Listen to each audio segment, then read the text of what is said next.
Hello everybody, it's Peter. Peter with an I. Stewart. In the previous episodes, Frank nearly broke his neck trying to answer the phone in Mr. Humphrey's locked upstairs apartment. After his near-death experience trying to answer that phone, he had a bright idea to get one for himself. Now that's using your head. Chapter 3. "May I help you?" asked Stella, the sales clerk, almost as soon as Nancy, Frank, and Joe walked into the place.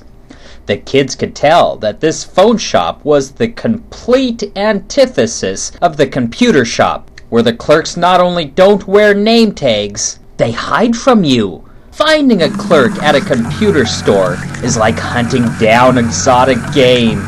You have to sneak up on them and catch them when they're at the watering hole or standing at one of the consoles. "Hi, we were just looking for a phone," said Joe. "Really?" replied the sales clerk, eyeing him up and down. "May I ask you a question?" "Yeah, sure," said Joe.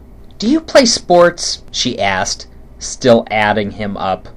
Joe shrugged a little, subtly shifting his bony little chest out of his school uniform blazer. "I used to play a little ball," he replied with an amused male model pout as he threw an invisible football, stretching out his torso, which was only twice the diameter of his burgundy tie. "Exactly what ball did you play?" chortled Nancy, nudging Frank. "I didn't realize ping pong was considered a ball sport," she scoffed. Frank had accidentally become hypnotized by the cat clock with the eyes that moved back and forth. Ignoring Nancy, Stella continued, "I was just asking because you have such an elite physique. You look like you're in top physical condition." Nancy tried to say, "Don't flex, Joe. You'll rip your shirt apart again." But she was bent over, as Nancy was choking and wailing with uncontrollable laughter. Joe and the sales clerk took a few steps away. They were too far above her level to acknowledge her anyway. "You seem like a guy who would get so many calls, he couldn't keep track of them all," she continued.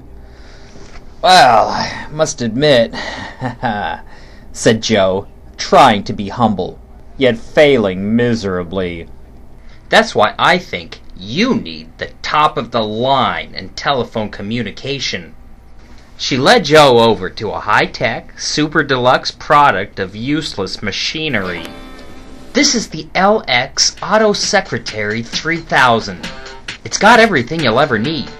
It's got call waiting, call transfer, caller identification, caller circulation, caller modulation, frequency modulation, as well as amplitude modulation.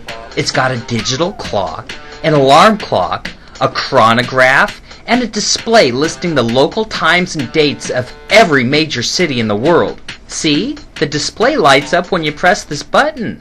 So it's almost as if I were in those other cities," said Joe. He had caught the clerk off guard. "Yes," she said, delighted.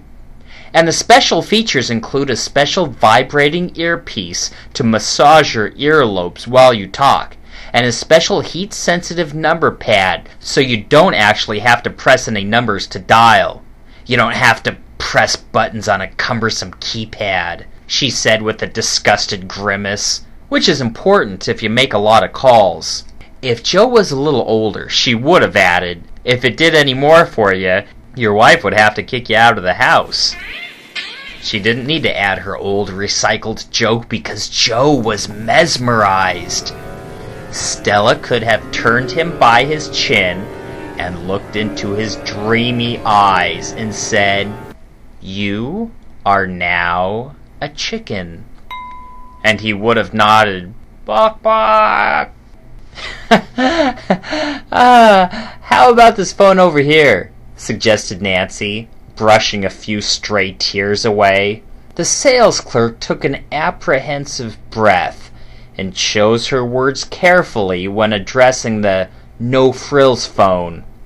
"Oh, you could get that one, but you would be taking a huge risk of not being successful in life if you did," she warned delicately.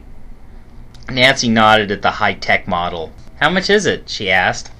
"You can pay in installments of only $10 a week," replied the sales clerk, taking into account their youth. $10 a week? For how long?" inquired Nancy. "A lifetime, but it also has a lifetime warranty, unless the phone breaks down, of course." "Come on, Nancy," pleaded Joe. "We could really use the heat-sensitive dialing." He turned to Stella for help. "Does it make a touch-tone beep sound when you dial numbers?" She demonstrated that it did. "Come on, Nancy, this could really help my musical career," said Joe, folding his hands and bouncing up and down. Nancy rubbed her chin and weighed the options.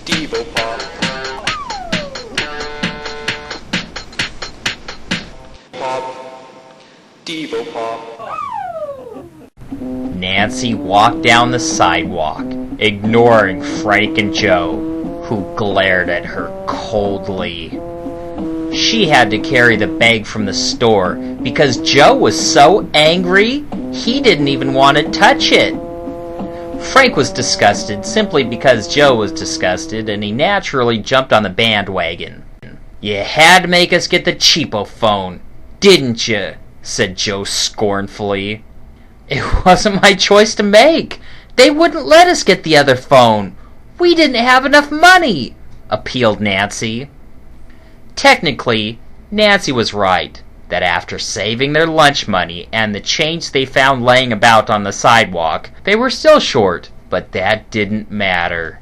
In Joe's eyes, he knew that Nancy willed them not to get the LX Auto Secretary 3000 and orchestrated the situation so it would fall into the hands of some uncaring tycoon that already had 1,000,000 phones and would either absent-mindedly leave it out in the rain or throw it in the closet to gather dust with all their other gadgets, or leave it for some little to play with as a toy.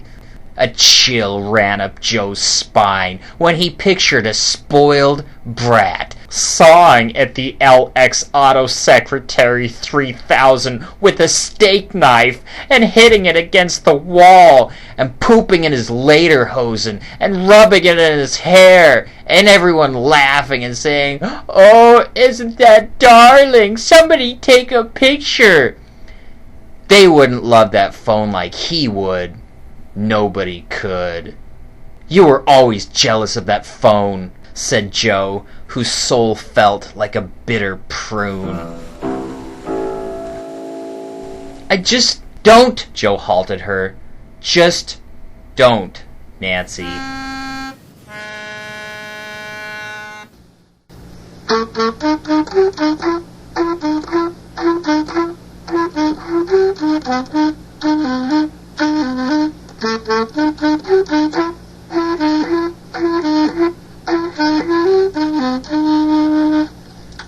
Thanks for watching today's presentation, and don't forget to look up my podcast. Doesn't cost anything. Search for Peter Stewart. And don't forget the I.